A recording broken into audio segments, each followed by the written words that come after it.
এই পর্বের শুরুতে আমরা দেখতে পাই একটা ফুটবল ম্যাচ চলতেছিল, যা কিনা দুইটা হাই স্কুলের মধ্যে টুর্নামেন্ট ম্যাচ ছিল। আর তখনই আমাদের এই ব্লু লকে মেইন ক্যারেক্টারকে দেখানো হয়, যার নাম ইসাগি। আর আমাদের তখন স্কোরবোর্ড দেখানো হয়, যেখানে ইসাগিদের টিমের স্কোর ছিল 0 আর অন্য টিমের স্কোর ছিল 1। আর আমরা দেখতে পাই ইসাগি অনেক ভালো খেলছিল এবং বল নিয়ে সামনে আগায় দিতেছিল গোল করার জন্য। তো তখনই ইসাগি চিন্তা করছিল, এই গোলটা আমাকে করতেই হবে, এই গোলটা দিতে পারলে আমাদের টিম ড্র হয়ে যাবে, আর তারপর হতেও পারে আমাদের টিম জিতেও যেতে পারে, আর এটা হলে আমাদের টিম ফাইনালি ন্যাশনালে পৌঁছে যাবে। তো এরকম করে ইসাকি একেবারে গোল পোস্টের কাছে চলে আসে। তখন তার একজন টিমমেট সে কাছে আসে এবং বলে যে আমি ফ্রি আছি, আমাকে বলটা পাস দাও। আর তখনই তাদের কোচ পিছন থেকে চিল্লায় চিল্লায় করতে থাকে টিম ওয়ার্ক করে খেলো, মানে পাস দিয়ে খেলো। এটা শোনার পর ইসাকি না চাওয়া সত্ত্বেও তার টিমমেটকে বলটি পাস দেয়, অথচ সে চাইলেই গোলটা করতে পারতো। তো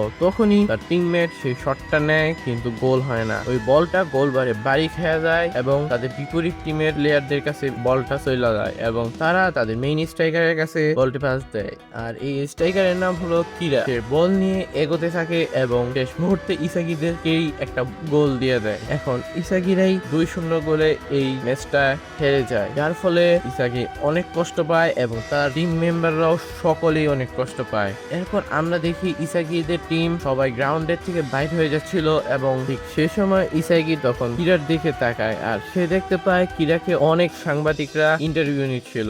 আর এটা দেখে ইসাগির মন খারাপ হয়ে যায় এবং সে ভাবে যে এই জায়গাটায় আমিও থাকতে পারতাম। তো সে যখন চলে যাচ্ছিল তখনই তাদের কোচ একটা শর্ট মিটিং অ্যারেঞ্জ করে এবং তাদের কোচ বলে যে তোমরা অনেক ভালো খেলছো, তারপরেও তোমরা হেরে গেছো। আর তারপরেই কোচ কান্না করতে শুরু করে, যা দেখে সবাই কান্না করতে শুরু করে, কিন্তু ইসাগি চুপচাপ দাঁড়িয়ে থাকে এবং মনে মনে কোচকে গালি দিতে থাকে, কারণ এই কোচের কারণেই ইসাগি বলটি পাস দিছে এবং গোল হয় নাই, হেরে গেছে। যদি ইসাগি বলটি পাস না দিত তাহলে গোল হতে পারতো। যাই হোক, এরপর আমাদের সিন শিফট করে দেখানো হয় ইসাগি বাসায় যাইতেছিল। রাস্তার মধ্যে মনে মনে চিন্তা করছিল, হয়তো আমারই ভুল ছিল, আমি যদি কোচের কথা না শুনে বলটা পাস না দিয়ে গোল দিয়ে দিতাম তাহলে আজকে এই দিনটা দেখতে হতো না, আমার ফিউচারটা থাকতো অনেক সুন্দর। এই টিম ওয়ার্কের জন্যই সবকিছু হইছে। আর এটা ভেবে ইসাকি জোরে চিৎকার করতে থাকে, আর ওর চিৎকার শুনে রাস্তা দিয়ে যাচ্ছিল বাচ্চারা ভয় পেয়ে যায়। আর তোমরাও একটু শোনো ইসাকির চিৎকার। তবে তারপর অনেক দুঃখ নিয়ে ইসাগি বাসায় পৌঁছায়, আর বাসায় পৌঁছানোর পর ইসাগির মা ইসাগিকে একটা লেটার দেয়। আর এটা কোনো সাধারণ লেটার না। কি তোমরা কি মনে করছো? না না না, এরকম লাভ লেটারও না, এটা ছিল একটা ইনভাইটেশন লেটার, যা কিনা জাপান ফুটবল ইউনিয়নের পক্ষ থেকে ছিল। তো ইসাগি এই লেটারটা পেয়ে পুরোই অবাক হয়ে যায়, এটা কিভাবে পসিবল? আমি তো অত বড় ভালো প্লেয়ার নয় যে কিনা আমাকে ইনভাইটেশন পাঠাবে, তাও আবার জাপান ফুটবল ইউনিয়নের পক্ষ থেকে। তারপরে ইসাগি পরের দিন সেই ঠিকানায় চলে যায়। যখনই ইসাগির সামনে যাচ্ছিল তখনই পেছন থেকে একটা শব্দ শুনতে পায়, আর এই শব্দটা করছিল কিরা, যে কিনা তাদের অপোনেন্ট টিমের মেইন স্ট্রাইকার ছিল। তো ইসাগি কিরাকে দেখে অবাক হয়ে যায় এবং ভাবে ওই এখানে কি করছে। তো কিরা তখন বলে যে আমাকেও এরকম একটা ইনভাইটেশন লেটার পাঠানো হয়েছে। তারা কিছু কথাবার্তা বলে এবং দুইজন মিলেই দরজার মধ্যে প্রবেশ করে, আর দরজার ভিতরে ঢুকেই তখন তারা অবাক হয়ে যায়। সেখানে অনেক প্লেয়ার ছিল ওদের মতোই, হাই স্কুল প্লেয়ার। তো কিরা তখন বলে এদের মধ্যে কিছু প্লেয়ারকে আমরা চিনি, যারা টপ হাই স্কুলের ভালো ভালো প্লেয়ার ছিল।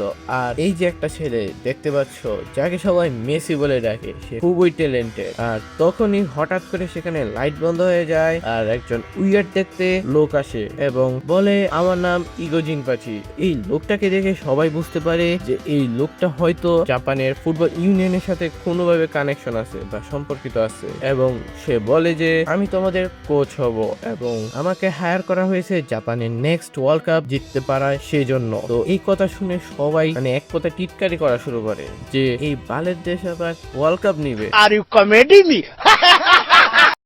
লোককে তারা কখনোই আগে দেখে নেয়। তো যাই হোক, এই লোকটি তখন বলে দেখো, আমাদের জাপান এর ফুটবল টিম কখনো ওয়ার্ল্ড কাপ জিততে পারেনি, কিন্তু আমার ইচ্ছা আছে দুনিয়ার সবচাইতে ভালো স্ট্রাইকার আমি তৈরি করব এখান থেকে, এবং পুরো জাপান থেকে আমি হাই স্কুলের 300 জন সেরা ফুটবলারকে আমি সিলেক্ট করছি এবং তোমরা এই 300 জন একে অপরের সাথে কম্পিটিশন করবে এবং যে সর্বশেষ পর্যন্ত টিকে থাকবে সেই সর্বশেষ কয়েকজনকে নিয়ে আমি একটা বেস্ট টিম বানাবো এবং এই টিমের লক্ষ্যই হবে বিশ্বকাপ জয় করে আনা। এবং এই পুরো প্রোগ্রামের আমি নাম দিয়েছি ব্লু লক। আর আজ থেকে তোমরা এখানেই থাকবে এবং তোমরা বাড়ি থেকে বিচ্ছিন্ন থাকবে, মানে এক কথায় তোমরা বাড়িতে কোনো প্রকার যোগাযোগ করতে পারবে না, যাতে আমরা তোমাদেরকে পুরো সময় ধরে ট্রেনিং করাইতে পারি এবং তোমরা যাতে তোমাদের ফুটবলে ফোকাস করতে পারো তার দিকে লক্ষ্য রাখবে। তো এইসব কথা শুনে সেখানকার কিছু প্লেয়াররা একটু হেজিটেট হয়ে যায় যে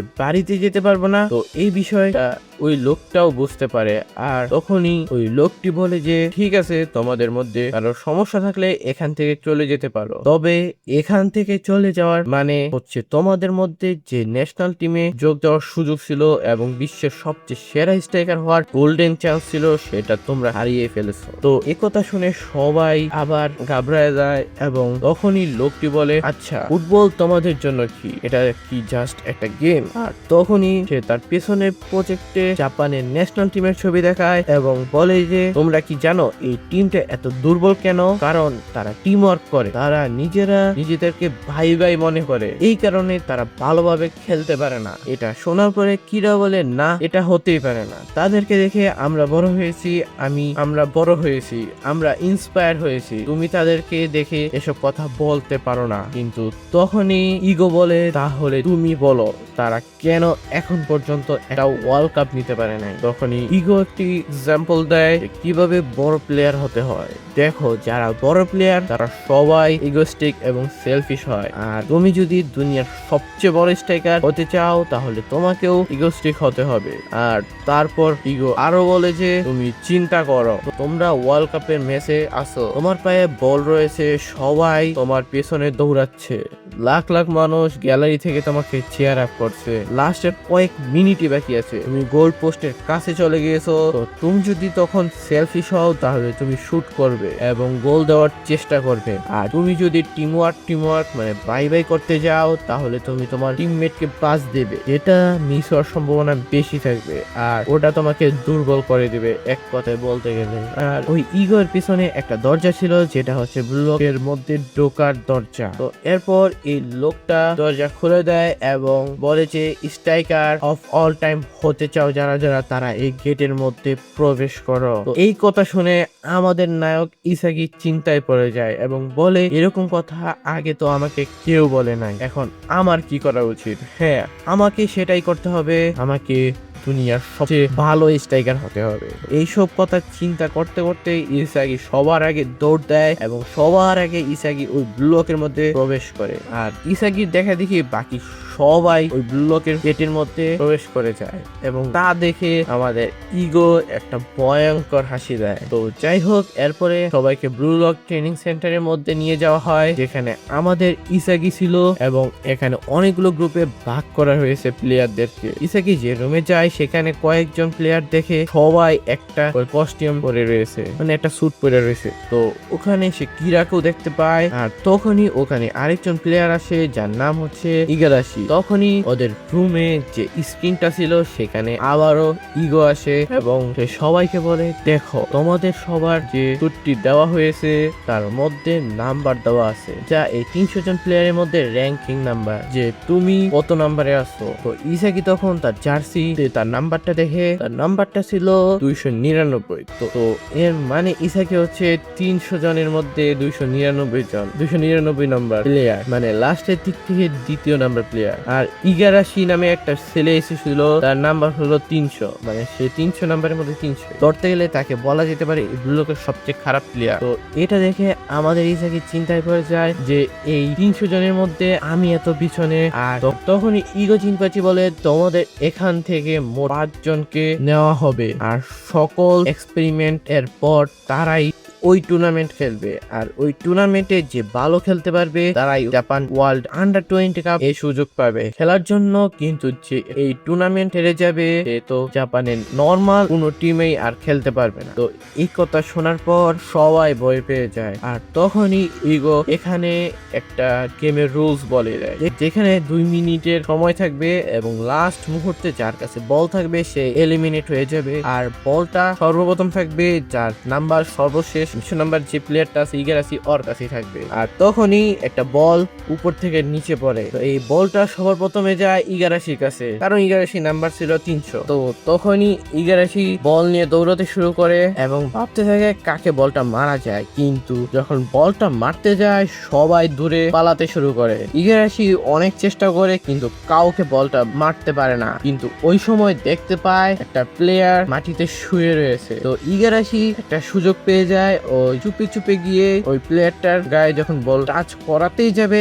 তখনই ওই ছেলেটি উল্টায় একটা মুখের ভিতর লাগতে পারে। আর তখনই সেখানে একটা ছেলে আসে যেটা অনেক লম্বা ছিল, তো ওর নাম ছিল কুনিগামি। সে বলে দেখো এভাবে খেলবে না, তুমি কাউকে মারতে পারো না। তো সে যখন ওই প্লেয়ারটাকে বোঝাচ্ছিল ইগারাশি সে সুযোগ পেয়ে যায় যে কুনিগামি দাঁড়িয়ে রয়েছে, ওকে বলটা মাইরা দেয়। এই কারণে তখন কুনিগামি অনেক মারাত্মক ভাবে রাইগা যায়, আর তার উপর সময় ছিল অনেক কম। তো কুনিগামি তখন অনেক জোরে এই বলটা কিক মারে। তো ইগারাশি তখন ইসাগির পেছনে গিয়ে লুকিয়ে পড়ে এবং বলটা আসা লাগে ইসাগির গায়ে। ইসাগি নিচে পড়ে যায় এবং পোলায় অনেক ব্যথা হয়েছিল ভাই। আর সে বুঝতে পারে এবার তার এই গেমটা খেলতে হবে। তো ইসাগি সবাইকে বল মারার চেষ্টা করে কিন্তু সে কাউকে বলটা মারতে পারে না। আর ওই সময় ইসাগির নজর পড়ে হচ্ছে ইগারাশির উপর, মানে 300 নাম্বার প্লেয়ারের উপর। তখনই ইসাগি ওর পিছনে দৌড়াতে শুরু করে, একসময় ইগারাশির অনেক কাছেও চলে আসে। তো ইসাগি যখন বল কিক করতেই যাবে